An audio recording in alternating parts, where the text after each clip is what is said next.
En plein cœur de Washington, le Women's Forum a réuni hier plus de 150 femmes leaders du monde entier dans les domaines de la santé, du climat et de la recherche de la paix. L'idée ? Qu'elles partagent leurs initiatives économiques ou politiques pour faire bouger la société et les mentalités.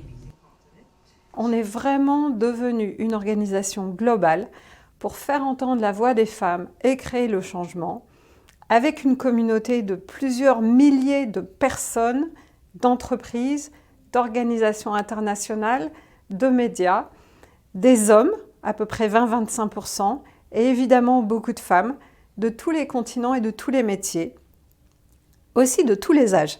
L'événement s'est tenu à Vital Voices qui, depuis sa création en 1997, a aidé, formé et soutenu plus de 20 000 femmes leaders dans 184 pays, dont la poétesse Amanda Gorman ou la militante pakistanaise Malala.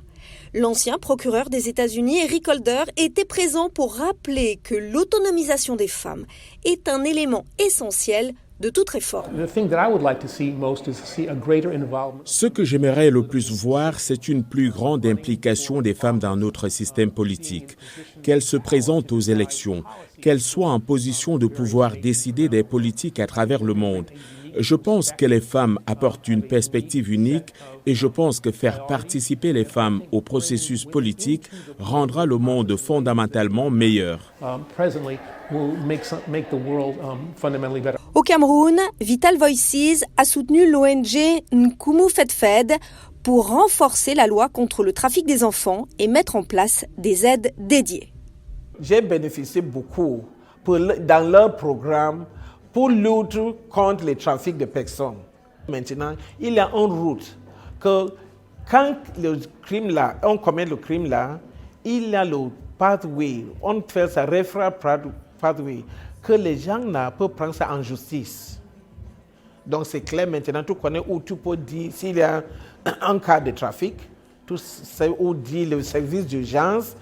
La militante tchadienne contre le réchauffement climatique, Hindou Oumarou Ibrahim, défend le savoir des peuples autochtones qui représentent 5% de la population mondiale, mais protègent 25% des terres et 80% de la biodiversité mondiale, dit-elle.